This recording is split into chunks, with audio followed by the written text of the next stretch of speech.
महाभारत की सबसे बड़ी और शायद सबसे चर्चित टक्कर अर्जुन बनाम कर्ण। ये सिर्फ दो योद्धाओं के बीच की लड़ाई नहीं थी।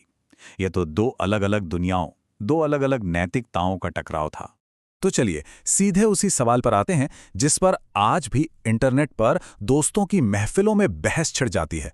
आखिर कौन था बेहतर, कौन था ज्यादा शक्तिशाली? और ये सिर्फ ताकत की लड़ाई नहीं थी, ये आदर्शों की लड़ाई थी। आज की इस पूरी चर्चा में हम पहले समझेंगे कि इनकी दुश्मनी की जड़ें कहाँ थीं।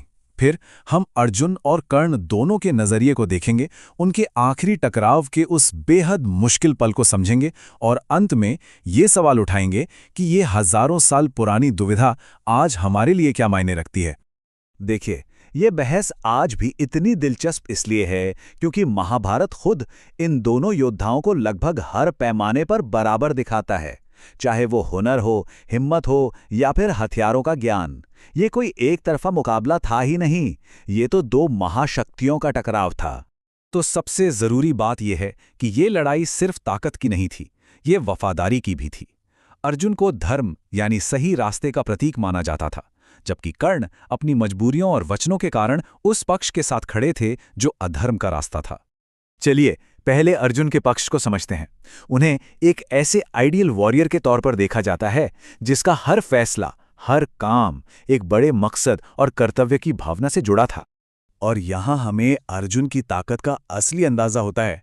वो सिर्फ एक बेहतरीन तीरंदाज नहीं थे, उन्हें तो सीधा सीधा दैवीय सपोर्ट हासिल था। सोचिए, गांडीव जैसा धनुष, खुद भगवान शिव से मिला पाशुपतास्त्र और द्रोण जैसा गुरु, इन सब ने मिलकर उन्हें एक ऐसा योद्धा बना दिया था जो लगभग अजेय था। और ये बात कि वो अपनी पूरी जिंदगी में कभी हारे नहीं, ये उनकी काबिलियत को साफ साफ दिखाती है। अब देखिए, अर्जुन को समझने के लिए धर्म को समझना बहुत जरूरी है। ये सिर्फ कुछ नियम कानून नहीं है, इसका असली मतलब है एक बड़े मकसद, मतलब समाज की भलाई और इंसाफ के लिए अपनी खुद की इच्छाओं को भी पीछे रख देना। यही वो सोच थी जो अर्जुन के हर फैसले की नींव थी। अच्छा, अब कहानी का दूसरा पहलू देखते हैं और बात करते हैं कर्ण की, जिन्हें अक्सर एक ट्रैजिक हीरो, एक अंडरडॉग की तरह देखा जाता है। वो भी बेहिसाब हुनर वाले योद्धा थे, पर उनकी जिंदगी का मकसद एक अलग और बहुत पर्सनल सिद्धांत से चलता था।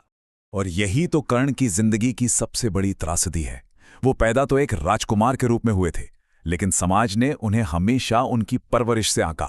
उन्हें वो इज्जत कभी नहीं दी जिसके वो हकदार थे, और इसी बात ने उनके अंदर अपनी पहचान साबित करने की एक जबरदस्त भूख पैदा कर दी। तो जहां अर्जुन का रास्ता दिखाने वाला सितारा धर्म था, वहीं कर्ण का मित्रत्व था। उनके लिए उस इंसान के प्रति वफादारी और एहसान जिसने उन्हें इज्जत दी, दुनिया के किसी भी दूसरे फर्द से बड़ा था। यही उनकी पूरी जिंदगी का केंद्र था। और कर्ण की इस अटूट दोस्ती की शुरुआत इसी एक पल से हुई। जब पूरी दुनिया कर्ण को सूतपुत्र कहकर ठुकरा रही थी, तब दुर्योधन ने उन्हें राजा बनाकर सम्मान दिया। दुर्योधन के इस एक काम ने एक ऐसा रिश्ता बना दिया जिसे कर्ण ने मरते दम तक निभाया, भले ही इसके लिए उन्हें अधर्म के साथ ही क्यों ना खड़ा होना पड़ा। और अब हम कहानी के उस सबसे अहम और मुश्किल मोड़ पर पहुंचते हैं जहां ये दो अलग अलग सिद्धांत, धर्म और मित्रत्व, युद्ध के मैदान में आमने सामने टकराते हैं। और महाभारत का सबसे ज्यादा बहस छेड़ने वाला सीन सामने आता है। कर्ण की मौत नैतिक रूप से बहुत पेचीदा मामला था। एक तरफ जब उनका रथ का पहिया फंसा तो वो असहाय थे और उन्होंने धर्म और युद्ध के नियमों की दुहाई दी, लेकिन तभी कृष्ण ने अर्जुन को याद दिलाया कि कर्ण ने खुद कब कब धर्म को तोड़ा था, खास तौर पर जब निहत्थे अभिमन्यु को कई योद्धाओं ने मिलकर मारा था। ये वो पल है जो दिखाता है कि जंग में सही और गलत की लकीरें कितनी धुंधली हो जाती हैं। कृष्ण की ये बात इस पूरी घटना को एक बिल्कुल अलग नजरिए से दिखाती है। उनके मुताबिक ये सिर्फ एक दुश्मन को मारना नहीं था, ये एक नैतिक फैसला था। ये उस इंसान के कर्मों का फल था जिसने एक दोस्त से की गई वफादारी को सच्चाई और सही गलत से भी ऊपर रख दिया था। तो चलिए अब इस हजारों साल पुरानी कहानी से निकलकर आज की दुनिया में आते हैं और देखते हैं कि ये जो धर्म और निष्ठा की लड़ाई है, ये आज भी हमारी जिंदगी में कैसे जिंदा है। इसे एक बहुत ही आम उदाहरण से समझते हैं।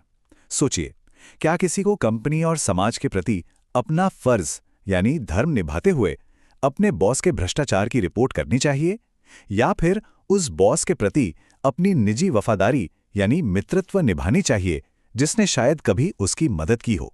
यही तो अर्जुन और कर्ण की दुविधा का आज का रूप है। तो फिर इसका हल क्या है?